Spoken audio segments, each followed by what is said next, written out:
नमस्कार। मैं सुनीता कथा मंथन में आप सबका स्वागत करती हूँ। कथा मंथन में आज सुनिए ममता कालिया जी द्वारा रचित कहानी लैला मजनू।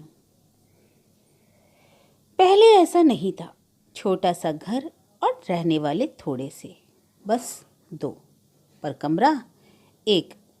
कमरे के सामने बड़ा सा आंगन, जिसका एक कोना रसोई, दूसरा बाथरूम और तीसरा क्यारी और चौथा कूड़ेदान था। उस घर में शोभा को सब कुछ पता था, दिल से लेकर दवा तक की जगह। कमरे में कुल एक पलंग था और कुर्सियां दो। पलंग सिंगल। डबल बेड को पंकज एक बेहुदा जरूरत मानता था। उसका ख्याल था कि डबल बेड पर सिंगल सोने की बजाय सिंगल बेड पर डबल सोना ज़्यादा उपयुक्त है। उस घर में थोड़ा सा काम था, अनिवार्य नहीं, ऐच्छिक। खाना बनाना 15 मिनट की व्यस्तता थी। वह पिकनिक के स्तर पर निपटाई जाती। कुल 1 प्लेट सब्जी बनती और 4 फुलके। 2 शोभा खाती और 2 पंकज। कभी भूख ज़्यादा लगती, लाड़ ज़्यादा आता तो वे दोनों एक दूसरे पर लगभग गिरते पड़ते, हंसते खिलखिलाते अपनी ओपन एयर रसोई में पहुंचते, कॉफ़ी बनाते। रात के वक्त वे घर में करीब करीब अपने पैदाइशी परिधान में घूमते। अगर कोई उस वक्त उन्हें आंगन में यूं घूमते फिरते या कॉफ़ी बनाते देखता तो सचमुच यही सोचता कि उसने प्रेत देखे हैं। सिर्फ 2 का वह संसार कितना संपूर्ण था, संवेग आवेग से परिपूर्ण। शोभा को लगता वह एक ऐसा वाद्य यंत्र है जिसका संगीत केवल पंकज उभार सकता है। इसी तर्ज में वह उसे पंकज हुसैन कहा करती और पंकज भी महसूस करता कि प्यार का ताल्लुक जिस्म से ज़्यादा जज्बात से होता है। लेकिन चंद रोज बाद कई अजनबी किस्म के लोग घर में घुस आए।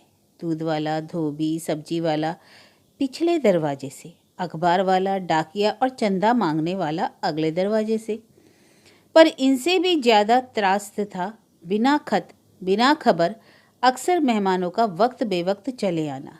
जाने कैसे इस शहर को आने वाली सभी गाड़ियां या तो आधी रात पहुंचती थी या तड़के तड़, जब तारे डूबे ही होते थे।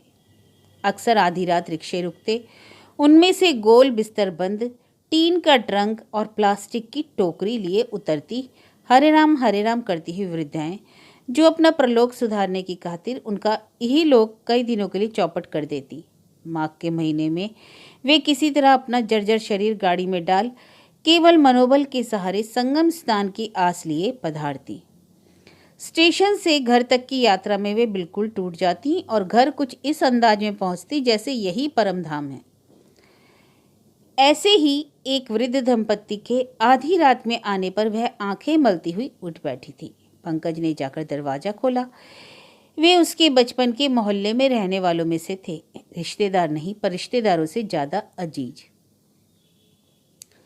मोहल्ले में उनकी पुश्तैनी बेकरी थी, जिसे अब उनके लड़के कुशलतापूर्वक चला रहे थे, लिहाजा वे पुण्य कमाने के लिए स्वतंत्र थे।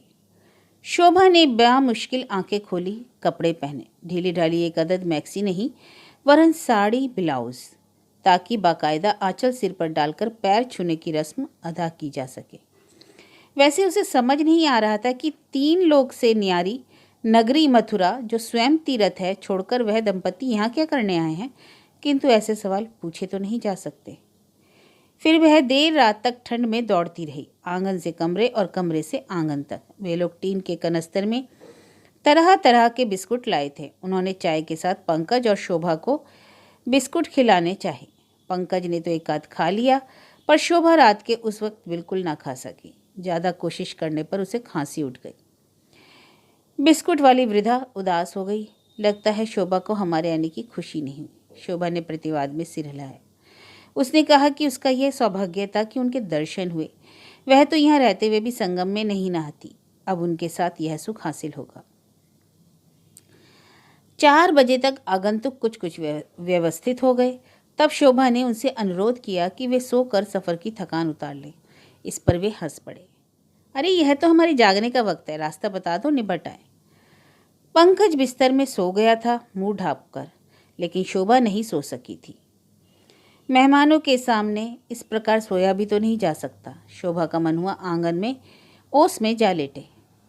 सुख व सम्मोहन के समय खंड इसी तरह टूटते फूटते रहे। बार बार अतिथियों के आने पर सुविधाएं असुविधाएं बन जाती। कभी 2 से भी अधिक अतिथि आ जाते, कमरे में बिल्कुल जगह न रहती। तब पलंग उठाकर आंगन में डाल दिया जाता और दरी का बड़ा सा बिस्तरा लगा दिया जाता, जिस पर सब ऐसे फंस फंस कर लेट जाते जैसे एक डिब्बे में कई जूते या एक प्लेट में कई डोसे। अतिथियों से घबराकर उन्होंने मकान बदला था, लेकिन अतिथियों ने पीछा नहीं छोड़ा। फर्क केवल इतना था कि अब वे बाहर से न आकर अंदर से जो आ गए थे। समस्त विरोध और निरोध के बावजूद भी 1, 2, 3 और उनके आते ही सारा वातावरण बदल गया। घर घर ना रहा, अजायब घर बन गया। देखा जाए तो घर में एक भी चीज दुरुस्त हालत में अब नहीं रही। पंखा स्विच दबाने से नहीं चलता, ना ही रेगुलेटर घुमाने से। उसे बाकायदा छड़ी से हाँकना पड़ता, तब वह स्पीड पकड़ता। बच्चों की छेड़छाड़ से घड़ी भी घड़ी घड़ी बंद हो जाती, और कुछ इस अंदाज में कि वक्त जानने के लिए घड़ी के बताते समय और असली समय में जबरदस्त जोड़ घटाव करना पड़ता। तंग आकर शोभा ने घड़ी बच्चों के खिलौने में पटक दी। ट्रांजिस्टर के पुर्जे अलग करके वे पहले ही आपस में बांट चुके थे। काले जूते सफ़ेद मोजे बच्चों की स्कूल यूनिफॉर्म का हिस्सा था, लेकिन जब वे स्कूल से लौटते उनके जूते सफ़ेद और मोजे काले होते। वे साक्षात धमकी की तरह पूरे घर में धम धम घूमते। पंकज अब रात बिरात उसके पीछे पीछे नहीं घूमता। उसके काम निपटने का वह 10 बजे तक इंतजार करता, 11 बजे तक करता और फिर खींच कर सो जाता। एलर्जी, गैस, कमर दर्द जैसी छिटपुट जिद्दी बीमारियों के साथ उलझती शोभा किसी तरह रात बिताती, और ताज्जुब था कि ये बीमारियां रात में आती दबे पांव और दिन में उसे छोड़ जाती। वह यंत्र की तरह फिर अपने कामों में लग जाती, अपने प्रथम कोटि के दिमाग को तृतीय कोटि के कर्मों में लगाए। वह अपनी समस्त प्रतिभा मटर पनीर में झोंक कर सहन शक्ति का सलाद और रचनात्मक का रायता पर उस स्वयं को धन्य मानती। काम के कुचक्र में से फुर्सत के क्षणांश में वह पंकज से प्रेम पूर्वक व्यवहार करने का प्रयत्न करती। पंकज यदि अच्छे मूड में होता तो उसे बताता कि चित्रकला में समकालीन रंग चेतना कहाँ जा रही है, देश के बौद्धिक चिंतन की सही दिशा क्या हो सकती है। कि अपनी तमाम सहेलियों में शोभा अभी भी सबसे युवा व आकर्षक लगती है। ऐसे क्षणों में शोभा तो होती और संतुष्ट, लेकिन तभी कोई अनिवार्यता पैदा हो जाती, और धोबी के आकस्मिक आगमन से या लेकर फ़ोन की घंटी तक कुछ भी तो हो सकता था, और वह उठकर चल देती। पंकज को उसका यूं बातचीत के बीचों बीच उठ जाना बहुत ही अखर था। अकेला, अधूरा और असंतुष्ट उसको छोड़ जाता। कुछ देर बाद वह फिर उसी अंतरंगता का सूत्र पकड़ने की कोशिश करता तो पाता शोभा को बच्चों को होमवर्क कराना है, खाना बनाना है, कपड़े इस्त्री करने हैं, चौका समेटना है। उसकी ओर देख शोभा व्यस्त भाव से कह देती, क्या करूं, अब बातचीत का वक्त ही नहीं है। पंकज को लगता वह एक ऐसा कैदी है जिससे मिल्लत का पूरा वक्त पूरा हो गया है और किसी भी सूरत में अब ज़्यादा बातचीत नहीं हो सकती। झुंझलाहट के उस क्षण में ना वह उसका मजनू रहता और ना ही शोभा उसकी लैला। एक दूसरे के प्रति शिकायत से भरे वे संवाद की सरहद पर से परे अपने अपने सूनेपन के साएबान में सीमित रह जाते। ऐसे मौक़ों पर पंकज को लगता इससे तो अच्छा था शाम को कोई आए ताकि चाय उसे मीठी लगे। उन्हीं दिनों पंकज ने देर से घर आना शुरू किया। 1-2 दिन शोभा को बड़ी सहूलियत महसूस हुई। काम समय से निपट गया और बच्चों का होमवर्क भी। लेकिन जल्द ही शोभा को अजीब लगने लगा। क्यों शामें बच्चों के साथ बिताने के लिए होती है या प्रेशर कुकर के साथ? एक दिन उसने पंकज से पूछा। पंकज ने एक कटखना जवाब दिया, तुमने मेरा आना अच्छा लगता है या जाना? अब मुझे क्या करना चाहिए? जब तुम नहीं होते तो मुझे क्या करना चाहिए? शोभा ने पूछा। तब तुम्हें खुश रहना चाहिए ताकि मेरे आने पर तुम दुख की रिहर्सल कर सको। हमने साथ साथ हमेशा सुख की रिहर्सल की है, दुख की नहीं।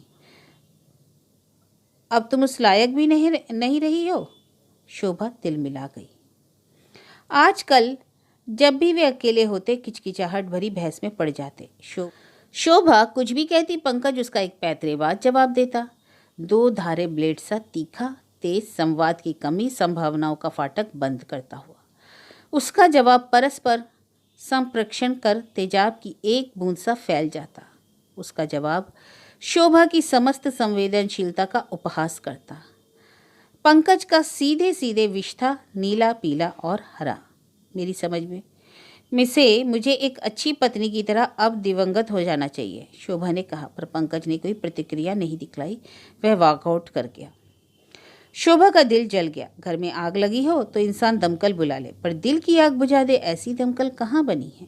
उसे लगा उसका दिमाग चूने का कड़ा है, उसमें जो भी डालो खौलने लगता है। जलाने, खलबलाने और काटने की ये क्षमताएं जो पंकज ने इस कदर विकसित की है, पहले तो नहीं थी, या शायद थी, शोभा को दिखलाई नहीं देती थी। जैसे सिगरेट पीने वालों को सिगरेट की डिबिया पर लिखी वैधानिक चेतावनी कभी नजर ही नहीं आती। भारी मन से शोभा बिस्तर पर पड़ गई। उसने कल्पना की कि उसके बिना यह घर कैसा लगेगा। उसे अचरज हुआ कि उसके बगैर घर की एक बड़ी सुंदर शांत तस्वीर जहन में बन गई थी।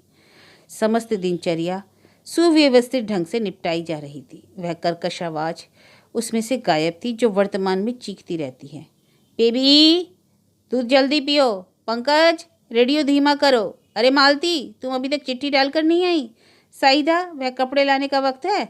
शोभा को लगा पंकज एक अच्छा पति तो कभी रहा ही नहीं, पर एक आदर्श विधुर के गुण उसमें कूट कूट कर भरे हैं।